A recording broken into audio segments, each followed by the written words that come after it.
So between Stella McCartney and Versace. Stella McCartney. I knew it's gonna be like that. That was an easy one. But I love Miami and Versace.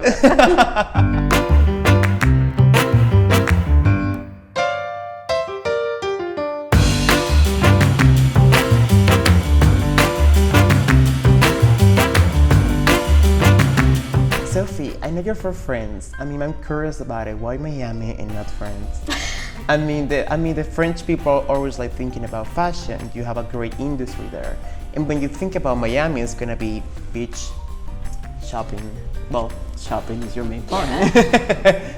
But I think it's a question what everybody asks me is why Miami, but I want to say why not. And why not Saint-Tropez? Why not Biarritz? I've been there. I love France. It's true. No, I love France too. And initially, when I was thinking about Antidote, I was thinking to install the store in Paris first, and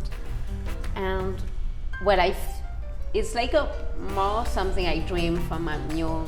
I was grow up with TV, American TV series and everything. I was really dreaming about America, and at the moment where I was trying to open my store, I was okay. France is good, but we are not really ready for change. Like sustainable fashion, I was working before I get an online marketplace only dedicated to sustainable fashion in France. But people was not really so apt and able to move.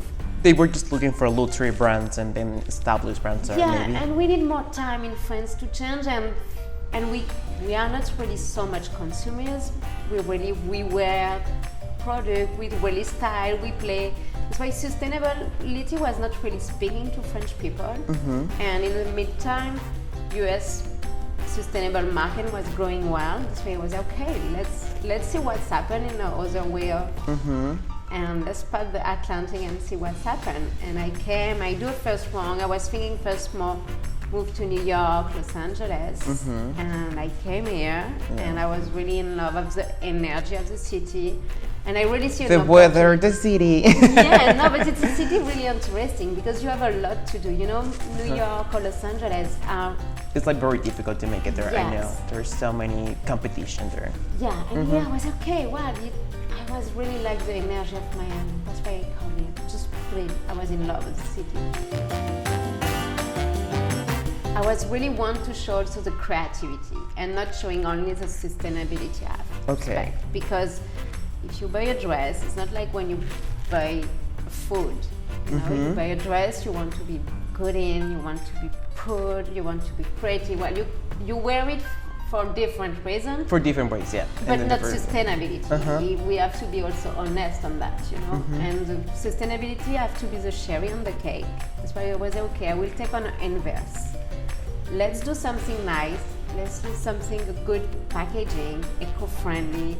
Let's do a nice store, light with color, but made everything well made. And then you made it. And we made it. Finally, we made it. But you know, it's a project from 2 years. I have in my mind. Okay. And it was really not something we create quickly. It was really thing from long time from Paris. Okay.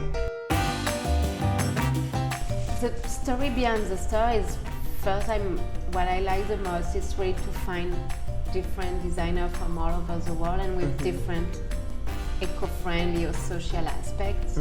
And the idea is more not to selling ethical fashion but to selling story, because behind each product, by time I think we forget, but we need time to make a bags. We need someone who make it. It's not only the designer.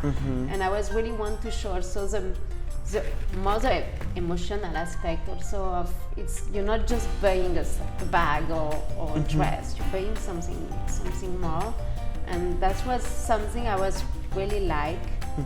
I'm not the most eco-friendly girl, you know. I came to eco-friendly just by common sense. Okay. Not because I was okay. I have to, you know, some type of people are because you believe in that theory. And it was just I'm working fashion, but I want to do it in a good way. I want in a sustainable way. Yeah, and it was just more common sense. If we can do differently, let's do it differently, and I was really want to speak to people like me, not necessarily people who really trust in eco-friendly. I was okay. I want to speak to the people who don't want to change their life, but if we can show them the solution, they will go for it. You know. So, what's your favorite way to find it? It's like because eco, because social responsibility. I try to have a balance between both because, for example, I'm having an eco-friendly fabrics but made in India or Bangladesh in really bad way doesn't interest me also. That's why we also try to have the maximum of information of everything.